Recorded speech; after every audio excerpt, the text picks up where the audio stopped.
नमस्ते दोस्तों, मैं हूं शिवम दिवाकर और आपके लिए मुखर्जी नगर के सबसे ज़्यादा वीडियो बनाया। दोस्तों आज हम एक कोचिंग में आए थे और इस कोचिंग का नाम है arjuna academy short and steno. और इसमें हम पहले भी आ चुके हैं, पहले भी आपको वीडियो बना करके दिखाया था। Arjuna academy short and steno और ये ब्रांच इनका मुखर्जी नगर वाला है। सर भी हमारे साथ हैं और अभी कुछ स्टूडेंट भी हैं जो लोग दूर दूर से आते हैं। इनसे भी जानने की कोशिश करेंगे कि यहाँ पे किस तरीके की क्लास चलती है, कितने घंटे चलती है। पहले भी मैं यहाँ पे आया था, मैंने बात की थी और आज भी मैं यहाँ पे आया हूँ। सर हैं, सर से सबसे पहले मैं जानने की कोशिश करूँगा। सर आपका बहुत बहुत स्वागत है। बहुत बहुत धन्यवाद शिवम जी, आप हमेशा हमारे साथ बने रहते हैं, टाइम टाइम पे हमारी वीडियोस आप पब्लिश करते हैं, उसके लिए आपका बहुत बहुत धन्यवाद। आज हम आपके साथ बने हुए हैं, बताइए आपको हम क्या जानकारी दे सकते हैं। बहुत सारे स्टूडेंट अभी ऐसे हैं, 12वीं का लगभग रिजल्ट आ ही गया है, 10वीं 12वीं का। अब बहुत सारे स्टूडेंट ये कहते हैं कि भैया क्या हम 12वीं के बाद क्या क्या कर सकते हैं, क्या हम ये जो शॉर्ट एंड स्टेनो है इसमें अच्छा करियर बना सकते हैं या नहीं, इसमें अगर हम इसकी तैयारी करते हैं तो कहाँ से करें, कैसे करें, क्या इसमें सैलरी अच्छी मिलती है। तो इन सभी डाउट को उनके क्लियर करने वाले हैं आपके साथ इस वीडियो में। जी।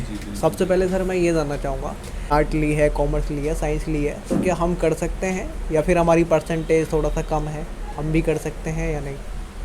इसमें सबसे पहले तो मैं जो 12वीं के बच्चे हैं, जो जिन्होंने इस बार 12वीं का एग्ज़ाम दिया है, उन्हें सबसे पहले तो बहुत बहुत शुभकामनाएं देना चाहूँगा कि इस बार उनका रिज़ल्ट काफ़ी अच्छा आया है और 12वीं के बच्चों ने काफ़ी अच्छा किया है।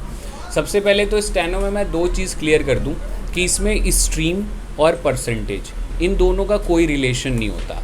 चाहे आप आर्ट्स बैकग्राउंड से हैं, चाहे आप कॉमर्स बैकग्राउंड से हैं, चाहे आप साइंस बैकग्राउंड से हैं, तीनों ही स्ट्रीम के बच्चे स्टेनो को कर सकते हैं। इसमें कोई ये नहीं होता कि आपका ये वाला स्ट्रीम होना इम्पॉर्टेंट है। दूसरी चीज़ ये कि इनमें परसेंटेज का भी कोई मतलब नहीं होता, क्योंकि कई बार क्या होता है, डिफेंस के एग्ज़ाम होते हैं कुछ, उनमें ये रहता है कि आपका ये परसेंटेज होना चाहिए तो ही आप एग्ज़ाम दे सकते हैं।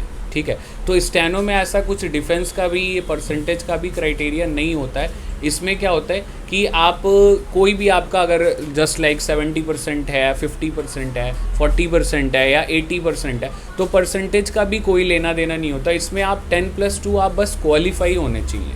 ठीक है, वहाँ पे आपका रिज़ल्ट जो सबमिट होता है वो क्वालिफाइंग बेसिस पे होता है। अगर आप वहाँ 10+2 क्वालिफाई हैं तो आप एग्ज़ाम फिल कर सकते हैं, एग्ज़ाम दे सकते हैं। और जो स्टेनो के 90% एग्ज़ाम होते हैं वो 10+2 बेसिस पे ही होते हैं। तो 10+2 बच्चों के लिए बहुत बढ़िया अपॉर्चुनिटी है, क्योंकि अभी उन्होंने 10+2 क्लियर किया है, अभी 3 साल उन्हें लगेंगे ग्रेजुएशन में।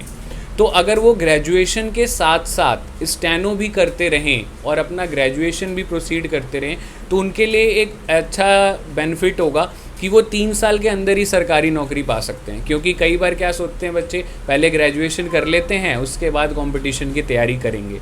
तो उससे क्या होता है, इसमें एज का भी फैक्टर होता है। जैसे आप ग्रेड डी का अगर आपको स्टेनो का पेपर देना है तो आपका एज जो होनी चाहिए वो आपकी 28 होनी चाहिए। तो अगर आपने 3 साल अपने वहाँ वेस्ट कर दिए, ग्रेजुएशन के बाद तैयारी शुरू की, तो वहाँ पे आपका जो है एज बाउंडेशन, आपको चांसेस कम मिलेंगे। ठीक है, तो बच्चों को ये चाहिए कि भाई जब उन्होंने ग्रेजुएशन स्टार्ट किया उसके साथ ही स्टेनो स्टार्ट कर दें, तो फिर फाइनली वो 1-2 साल के अंदर इसमें सही तरीके से चीज़ों को चेक करके फिर वैकेंसीज़ क्लियर कर सकते हैं। वैकेंसी सर इसमें कब कब आती है? इसमें देखिए, वैकेंसीज़ का ऐसे फिक्स टेन्योर नहीं होता कि ईयरली आएगी, 2 महीने पे आएगी, 6 महीने पे आएगी। बट एसएससी स्टेनोग्राफर एक ऐसी वैकेंसी है जो हर साल रिपीट होती है। ठीक है, और सेंट्रल गवर्नमेंट की वैकेंसी है तो इसमें जो पे स्केल होता है वो भी काफ़ी अच्छा होता है। और साथ ही साथ इसमें चांसेस होते हैं आपके फॉरेन ट्रिप के भी, क्योंकि जो इसमें एक डिपार्टमेंट होता है MEA, ministry of external affairs, जिसकी की कट ऑफ स्टेनो में काफ़ी हाई जाती है। ठीक है, तो अगर आपके चांसेस MEA में बन गए तो आप फॉरेन में भी नौकरी कर सकते हैं। ठीक है, तो 10+2 वाले बच्चों के लिए ये काफ़ी इम्पॉर्टेंट है कि अगर उन्होंने अपना फोकस इसकी तरफ बना लिया शुरुआत में ही, ठीक है, तो आगे अपॉर्चुनिटीज़ उनके पास काफ़ी अच्छी हैं। फिर उसके बाद वो दूसरे सेक्टर कौन से में जा सकते हैं, जैसे एसएससी स्टेनोग्राफर तो एक सेक्टर हो गया, उसके बाद DRDO की वैकेंसी आती है, DSSB की वैकेंसी आती है, एंड दिल्ली हाई कोर्ट के अंदर इसकी वैकेंसी आती है। दिल्ली हाई कोर्ट की वैकेंसी जो होती है वो ग्रेजुएट लेवल पे होती है, तो उन्हें सिर्फ वही बच्चे भर सकते हैं जिनकी ग्रेजुएशन कंप्लीट है। बाकी डिस्ट्रिक्ट कोर्ट्स में जो वैकेंसीज आती है वो 10+2 लेवल पे होती है। तो इन सभी जगहों पे आपकी स्टेनो की वैकेंसीज आती हैं। क्या ये जो आपका कोचिंग है ये कोई डिप्लोमा, जैसे बहुत सारे कोचिंग मैंने देखे हैं संस्थान, वो अपने यहाँ पे कोई ऐसा कोर्स चलाते हैं कि हम 6 महीने का कोर्स आपको करा रहे हैं जिसमें आपको सर्टिफिकेट वगैरह भी देंगे, तो क्या आपके यहाँ पे भी कोई ऐसा कोर्स है जिसमें आप डिप्लोमा वगैरह कराते हैं? देखिए होता क्या है, नॉर्मली मैं 2 चीज़ों बच्चों को क्लियर करना चाहता हूँ कि जो कॉम्पिटिटिव एग्ज़ाम्स होते हैं उसमें सेंट्रल गवर्नमेंट की जो भी सर्विस होती है वहाँ पे पहली बात सर्टिफिकेट रिक्वायरमेंट नहीं होती है। बट अगर बच्चों को कई बार क्रेज रहता है कि हमने ये चीज़ सीखी है तो हमें इसका प्रूफ होना चाहिए कि हमारे पास सर्टिफिकेट है, तो उसके लिए हमारे पास 1 ईयर का डिप्लोमा कोर्स होता है। उसके अंदर हम क्या करते हैं कि 1 ईयर तक आपको अपने पास प्रैक्टिस कराएंगे, चीज़ें कराएंगे, और जब 1 ईयर आपके कंप्लीट हो जाएंगे तो उसके बाद जो सर्टिफिकेट जनरेट होगा वो आपका नेशनली और इंटरनेशनली दोनों वैलिड रहेगा। अगर आप कहीं पे चाहें कि वो आप कहीं रिज्यूमे में फ़ॉरेन में भी लगाना चाहें तो उसको लगा सकते हैं, वो दोनों ही तरह से वैलिड होता है। आपकी क्लास ऑफलाइन और ऑनलाइन दोनों चलती है? जी बिल्कुल, हमारी जो क्लासेस होती हैं वो दोनों मोड पे रन करती हैं, ऑनलाइन मोड पे भी रन करती हैं, ऑफलाइन मोड पे भी रन करती हैं। बिकॉज होता क्या है ना, मेरे पास ना बहुत सारे बच्चों के कॉल्स बहुत दूर दूर से आते हैं, लाइक गुजरात, राजस्थान, महाराष्ट्र।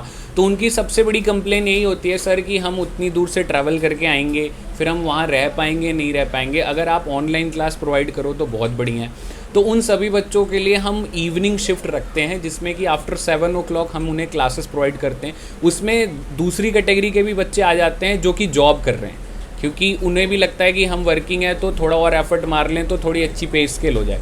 तो उसमें वो भी बच्चे आ जाते हैं इवनिंग शिफ्ट में, वो भी अपना क्लासेस अटेंड कर सकते हैं, जो वर्किंग है वो भी, और प्लस जो डिस्टेंस हैं जो यहाँ पे ट्रैवल करके नहीं आ सकते वो भी हमारे ऑनलाइन क्लासेस में पढ़ सकते हैं। तो क्या नाम है आपका? नाम क्या है आपका? खुशू। कहाँ से हैं आप? मैं संत नगर। यहाँ पे कब से आ रहे हैं इस क्लास में आप? मैं फरवरी से आई हूँ। तो अभी आप ये क्या लिख रहे थे, मुझे तो कुछ समझ में नहीं आ रहा है, थोड़ा सा बताइए यार भाई, पास से दिखाइए क्या क्या लिखा है आपने, ये बताइए। अभी तो मेरी प्रैक्टिस चल रही है और मैंने काफ़ी इम्प्रूव किया हुआ है और मेरा टेस्ट चल रहा है तो मैं ये कर रही हूँ, लेकिन मैंने इम्प्रूव किया है, मेरे को अच्छा लग रहा है और मैं कॉन्फिडेंस आया हुआ है। ये जो सर पढ़ाते हैं समझ आता है? अगर आपकी कोई प्रॉब्लम होती है तो सुनते हैं आप जब पूछने जाते हैं तो? हाँ जी, मेरे को काफ़ी कॉन्सेप्ट क्लियर किया है सर ने, काफ़ी अच्छा पढ़ाया है, काफ़ी क्लियर किया है, मुझे समझ आया है, कॉन्फिडेंस भी बढ़ा है, मुझे प्रैक्टिस करवाने को देते हैं। अगर मिस्टेक करती हूँ तो बार बार प्रैक्टिस करती हूँ, मैंने अपनी हार्डवर्क से प्रोग्रेस की है, तो मैं सेटिस्फाइड हूँ। आपको ऐसे क्यों लगा कि मैं जाऊँ और यहाँ पे ही पढूँ? आप यूपीएससी की तैयारी कर सकते थे, एसएससी की कर सकते थे, लेकिन इसी में ही क्यों स्टेनो? एक्चुअली मैंने फैशन डिज़ाइनिंग किया है निफ्ट से, तो मैंने डिग्री कर ली है और मेरा इंटरेस्ट है कि मैं गवर्नमेंट जॉब करूँ, क्योंकि मेरे मम्मी पापा गवर्नमेंट जॉब से है, तो मुझे क्रिएटिविटी पसंद है, तो मैंने स्टेनो चूज़ किया है, तो अपने इंटरेस्ट के हिसाब से मैं यही हूँ। आपका नाम क्या है दोस्त? युवराज। कहाँ से हैं आप? दिल्ली से। दिल्ली में कहाँ से? बुराड़ी। बुराड़ी। यहाँ पे कब से आ रहे हैं आप? 6-7 महीने हो गए। अभी ये आप क्या लिख रहे थे यार, हमें तो पता ही भी नहीं चला है, थोड़ा सा समझाइए। ये मैं प्रैक्टिस कर रहा हूँ फ्रेजेस की और ये शॉर्टकट की और फिर इसके ऊपर वर्ड्स की। अच्छा, आपको ऐसा क्यों लगा कि मुझे इसी की तैयारी करनी चाहिए? आप आईएएस बनने का कभी नहीं सोचा आपने? ये इंटरेस्टेड लगा मुझे बचपन से ही था या फिर किसी सीनियर ने बताया? अभी 1 साल पहले। यहाँ पे कितने घंटे आपकी क्लास चलती है? 2 घंटे चलती है, 1 घंटे स्टेनो की और 1 घंटे रिटर्न की। थकते नहीं है कभी आप? बहुत प्रैक्टिस कराते हैं सर, लगता है पूरा आपको भरा दिया है ये पूरा रजिस्टर। कितने दिन में आपने ये भर दिया है लगभग? 2 महीने हो गए मुझे। 2 महीने में। दोस्तों अगर आप समझ पा रहे हैं तो हमें ज़रूर बताना, कमेंट में लिखिए कि इन्होंने क्या लिखा हुआ है, हालांकि हमें तो पता ही नहीं चल रहा है। ये आप समझ सकते हैं तो हमें ज़रूर बताना, नीचे करो तो भाई थोड़ा सा, कि इन्होंने क्या लिखा हुआ है। ये इधर भी कुछ स्टूडेंट हैं, हम इनसे जानने की कोशिश करेंगे। आपका नाम क्या है? खुशी। खुशी, आप कहाँ से हैं? मैं प्रॉपर दिल्ली से ही हूँ, दिल्ली 6 चांदनी चौक। अच्छा ये बताइए, आपको ऐसा क्यों लगा कि मैं इसी कोचिंग में जाऊं? क्या सर अच्छे से पढ़ाते हैं? और कभी ये ख्याल नहीं आया कि यूपीएससी की तैयारी करते हैं, चलो आईएएस बनते हैं? यूपीएससी की तैयारी हर कोई करता है, मेरा मन था कि मैं कुछ यूनिक करूँ, तो मेरा मन स्टेनो में था। और दूसरी चीज़, यहाँ पे काफ़ी अच्छी अच्छी कोचिंग्स अवेलेबल हैं, बट यहाँ पे लिमिटेड स्टूडेंट्स को एक एक बैच में स्पेसिफ़िक तरीके से पढ़ाया जाता है, जिसमें सर हर एक बच्चे पे अपना प्रॉपर स्पेसिफ़िक ध्यान रख सकते हैं। और मेरे को यहाँ पर काफ़ी इंटरेस्ट लगा सर की फ़र्स्ट क्लास में ही।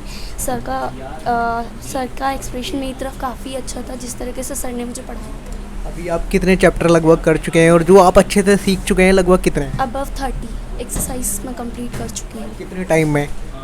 4 मंथ्स। एक बार अरुण जी यहाँ पे दिखाइए इन्होंने किस तरीके से ये लोग लिखते हैं। हालांकि हम लोग तो कई बार क्या होता है कि समझ भी नहीं पाते हैं ये वाली राइटिंग। थोड़ा सा पास से मैं आपको दिखाना चाहूँगा, अगर आप लोगों को समझ आए तो आप लोग ज़रूर बताना। थोड़ा सा आगे पेज पलट के दिखाइए आप एक बार। अरे ये आप लोग आसानी से समझ जाते हैं क्या क्या लिखा हुआ है? जी हमें एक बार ही में समझ आ जाता है। एक बार में जी प्रॉपर सर की मेहनत की वजह से हम लोग काफ़ी अच्छा अपना ग्रेस कर चुके हैं। फैमिली में इससे पहले भी किसी ने और तैयारी की है स्टेनो वगैरह की? जी मुझे मेरे रिलेटिव्स ने सजेस्ट किया था स्टेनोग्राफी करने के लिए, और मेरा इंटरेस्ट भी था कि मैं यूपीएससी की जगह कुछ यूनिक करूँ। आपकी ग्रेजुएशन वगैरह हो गई क्या? नहीं, मैं ग्रेजुएशन कर रही हूँ साथ में। आफ्टर 12th ही शुरू कर दी? जी आफ्टर 12th मैंने एग्ज़ाम्स के बाद कंटिन्यू कर लिया था यहाँ पर। क्या कहना चाहेंगी? देश भर की लड़कियां आज आपको देख रही होंगी, क्या लड़कियों को स्टेनो की भी तैयारी करनी चाहिए? बहुत सारी लड़कियां ऐसी भी हैं अभी हमारे देश में जिनको पता ही नहीं है ये क्या होता है। एक्चुअली मेरे हिसाब से कि यूपीएससी आईएएस सबका एक ड्रीम होता है कि हर कोई करता है, लेकिन स्टेनोग्राफी एक अपनी अलग एक आर्ट होती है। अगर आपको इंटरेस्ट है तो मस्ट करना चाहिए। एक दोस्त यहाँ पे हैं और ये अभी कुछ शायद टाइप ही कर रहे हैं। क्या नाम है आपका? राहुल यादव, यादव जी कहाँ से हो आप? महेंद्रगढ़ हरियाणा से। अच्छा, आपने यहाँ पे टाइमिंग भी लगा रखा है। इसमें मतलब टाइमिंग क्यों लगाते हैं आप? वो स्पीड कैलकुलेट करने के लिए और एक्यूरेसी के लिए। कब से आ रहे हैं आप यहाँ पे? मैं तो 1 महीने से ही आ रहा हूँ। एक महीने में सर ने टाइपिंग आपको अच्छे से सिखाई या नहीं? हाँ अभी तो चल रही है, अच्छे से सिखा रहे हैं सर। अच्छा, यहाँ पे बहुत सारे कोचिंग है, लेकिन आपको यही क्यों अच्छा लगा, क्यों ज्वाइन किया आपने? सर इजीली गाइड करते हैं, अच्छा बताते हैं, तो बस इसलिए मैंने यहाँ पे ज्वाइन कर रखा है। कितने घंटे क्लास चलती है आपकी लगभग? 1-1.5 घंटे डेली। Okay, thank you. इधर आप देखेंगे तो और भी स्टूडेंट हैं, मैं इनसे भी जानने की कोशिश करूँगा। अरुण भाई थोड़ा सा आप पीछे चलिए। आपका नाम क्या है? आपका नाम क्या है? साइना मलिक। आप क्या रहे हैं? मैंने यहाँ पे जनवरी के लास्ट में शुरू किया था। एक्चुअली मेरा स्टेनो का एग्ज़ाम क्लियर हो गया था ग्रुप डी के लिए, तो मैंने तब स्टेनो नहीं आती थी मेरे को, और उसके बाद मैंने नेक्स्ट एग्ज़ाम के प्रिपरेशन के लिए यहाँ पे ज्वाइन किया है। आपका क्लियर हो गया था लेकिन उस टाइम आपको आती नहीं? स्टेनो नहीं आती थी मेरे को। अब आप सीख रहे हैं? क्लियर हो गया था, हाँ जी अब सीख रही हूँ मैं। तो अभी कितनी सीख चुके हैं यहाँ पे? अभी मेरी आधे से ज़्यादा बुक तो पूरी हो चुकी है, उसके बाद डिक्टेशन चलेगी जिसमें स्पीड आएगी। तो सर जैसे आपके कोई डाउट वगैरह होते हैं, जैसे अभी आप कुछ वर्क कर रहे थे, समझ नहीं आता है, तो जब आप पूछने जाते हैं तो बताते हैं? हाँ हाँ सर प्रॉपर तरीके से हमें गाइड करते हैं, अच्छे से बताते हैं। कुछ समझ नहीं आता है तो उसे लिख के भी बताते हैं कि ऐसे नहीं ऐसे करना है। पर लिखा है ये क्या क्या लिखा है, समझाइए थोड़ा सा। ये पहले इंग्लिश के वर्ड लिखे हैं। हर एक्सरसाइज में ऐसे ही होता है कि पहले हमें सर वर्ड लिखना सिखाते हैं, उसके बाद हम एक्सरसाइज करते हैं और फिर टेस्ट होता है। ऐसे ही हमारी पूरी बुक होएगी पूरी, उसके बाद डिक्टेशन स्टार्ट होगी। इससे पहले आपने और भी लिखा है? हाँ जी, वो एक कॉपी ऐसी पूरी फुल हो चुकी है कंप्लीट, अब ये मैंने नई बनाई है। अच्छा, प्रैक्टिस कराते हैं सर बहुत ज़्यादा? प्रैक्टिस कराते हैं बहुत ज़्यादा सर। कितने घंटे लगभग कराते हैं प्रैक्टिस आपकी? यहाँ पे क्लासेस तो 1 घंटे की होती है, लेकिन घर पे प्रैक्टिस करने में 2-3 घंटे लगते हैं, प्रॉपर देने पड़ते हैं हमें इसकी प्रैक्टिस के लिए। आप हैं कहाँ से वैसे? मैं यूपी से हूँ, बागपत से। मम्मी पापा को क्या कहना चाहेंगे? अच्छे से आपकी यहाँ से स्टडी वगैरह हो रही है? कभी याद नहीं आती, बड़ा दूर है यहाँ पर? याद तो आती है, लेकिन मेन टारगेट यही है कि सरकारी नौकरी मिल जाए तो फिर साथ में रहेंगे सब। आप करिए। यहाँ पे एक और स्टूडेंट है, अभी ये भी शायद टाइपिंग कर रही थी, मैं इनसे भी जानने की कोशिश करूँगा। हालांकि लगभग हमने सभी स्टूडेंट से बात की है। आपका नाम क्या है? रितिका मलिक। आपसे मैंने पहले भी शायद बात की थी। नहीं। आप अभी आई हो? यस। कितना टाइम हुआ है आपको यहाँ पे? 7 to 8 months। आपने 7 से 8 महीने में यहाँ पे क्या क्या सीखा है? मेरी स्टेनो की बुक कंप्लीट हो चुकी है, ऑलमोस्ट स्पीड भी मेरी जो आनी चाहिए एग्ज़ाम्स क्वालिफाइड करने के लिए वो भी आ चुकी है, अब मेरे ऑडियोज़ चल रहे हैं। आपको ऐसा क्यों लगा कि मैं स्टेनो की ही तैयारी करूं? कभी ऐसा ख्याल नहीं आता था कि बिजनेस करूं? इसलिए मैं LLB परस्यू कर रही हूँ, मेरा फाइनल ईयर है, तो जैसे मैं इंटर्नशिप भी करती हूँ तो कोर्स वगैरह जाना होता है, तो उसमें उधर की साइड मैंने स्टेनो के बारे में मेरे को वहाँ से नॉलेज मिला और उसी का मेरा इसी में इंटरेस्ट है। इसी कोचिंग में आप लोग क्यों पढ़ते हैं? जैसे मैंने बहुत सारे कोचिंग्स में देखा है, बहुत भीड़ रहती है, कई बार स्टूडेंट सर से नहीं पूछ पा रहे हैं, सर स्टूडेंट से नहीं मिल पा रहे हैं, लेकिन यहाँ पे लिमिटेड ही स्टूडेंट हैं अलग अलग बैच में, तो क्या आप लोग अपनी प्रॉब्लम आसानी से पूछ पाते हैं? यहाँ पे ज्वाइन करने का रीज़न मेन यही है क्योंकि यहाँ पे नंबर ऑफ़ स्टूडेंट्स कम है। सर इक्वली सभी स्टूडेंट्स को इक्वल टाइम देते हैं और ज़्यादा फोकस कर पाते हैं हम सभी के ऊपर। आप कहाँ से हैं? मैं बिजनौर यूपी से हूँ। तो मम्मी पापा को क्या कहना चाहेंगे? अच्छे से स्टडी यहाँ से हो पा रही है? कभी याद नहीं आती? आती है ऑब्वियसली, लेकिन जब हमने कोई टारगेट बनाई, हम अचीव करना चाहते हैं अपनी लाइफ में गोल्स कंप्लीट करने के लिए, तो सेक्रीफाइसेस तो करने पड़ेंगे। अभी आप टाइपिंग कर रहे थे? यस। टाइपिंग में अभी आपकी स्पीड कितनी है, कुछ पता? मेरी स्पीड 35 to 40 के बीच में। ग्रेजुएशन आप करके आए थे या पहले जाके? मेरा ग्रेजुएशन का फाइनल ईयर है। वहाँ से ही कर रहे हो? नहीं, वो मैं अपने होम टाउन से कर रही हूँ। बहुत सारी कोचिंगें, बहुत सारे कोर्सेज चला रही हैं, ठीक है, बट पर्टिकुलर स्टेनोग्राफी का होल कोर्स कोई कोचिंग नहीं चलाती, ठीक क्यों है। नहीं चलाती है? एक्चुअली क्या है कि मेनली उन्हें एक स्किल टेस्ट वाला क्लास भी देना पड़ता है, तो 90% कोचिंगों के पास ये स्किल टेस्ट वाला फैसिलिटी अवेलेबल नहीं है, तो वो दोनों एक साथ करा नहीं सकते। वो रिटर्न तो करा सकते हैं बट स्किल टेस्ट वाला पार्ट नहीं करा सकते। तो हम अपने बच्चों को जो यहाँ पे इंटरेस्टेड होते हैं करने के लिए, उनको हम कंबाइंड कोर्स कराते हैं रिटर्न का भी, जिसमें 3 सब्जेक्ट आते हैं, इंग्लिश, रीजनिंग और जीएस, और उसके साथ साथ स्टेनो का भी कराते हैं ताकि उन्हें कहीं और ना जाना पड़े। उनकी स्टेनो की पूरी तैयारी यहीं पे हो जाए और कहीं भटकना ना पड़े, क्योंकि अदर जगह अगर वो जाते हैं तो कभी डिफेंस वाले बैच में डाल दिए जाते हैं, कभी सीजीएल वाले बैचेस में डाल दिए जाते हैं, जबकि वो उनका क्राइटेरिया नहीं है। उनका क्राइटेरिया है स्टेनो, तो उसके लिए उन्हें पर्टिकुलर स्टेनो पे फोकस करना पड़ेगा। तो सिर्फ हम उन्हीं बच्चों को तैयारी कराते हैं जिनका फोकस स्टेनो है, ठीक है। बहुत सारी स्टूडेंट अब इस वीडियो को देखेंगे, अगर कॉल करना चाहें तो टाइम आपने क्या रखा है? पहले वाले में बताना भूल गए थे, तो जब मर्जी कॉल आ जाता होगा। हाँ, वो हो जाता है कई बार, रैंडमली बच्चे 9 बजे रात को, 10 बजे रात को, या कोई टाइमिंग नहीं होती, कॉल कर देते हैं। तो स्टूडेंट्स को मैं ये बताना चाहूँगा कि जब भी आपको इंक्वायरी के लिए कॉल करना है या कोई भी डिटेल्स चाहिए, तो उसके लिए मॉर्निंग 8 to इवनिंग 5 के बीच में कॉल करें, ताकि मैं आपकी जो ज़रूरत की चीज़ें हैं वो सारी सही तरीके से बता सकूँ और आपको प्रॉपर रिस्पॉन्स दे पाऊँ। क्योंकि आप कभी नाइट में कॉल करोगे, कभी अर्ली मॉर्निंग कॉल करोगे, तो हो सकता है आपका कॉल ना उठे और फिर मैं पढ़ाने में बिजी हो जाऊं तो आपको कॉल भी ना कर पाऊं। तो आप लोगों से यही रिक्वेस्ट है कि भाई जब भी आप कॉल करिए तो 8 बजे से 5 बजे के बीच में करिए।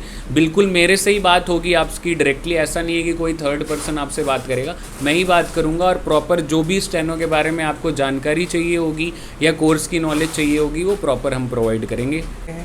आज की वीडियो में इतना ही। अगर आपको ऐसा लगता है मैं कुछ पूछना भूल गए तो आप कमेंट बॉक्स में ज़रूर लिखिए।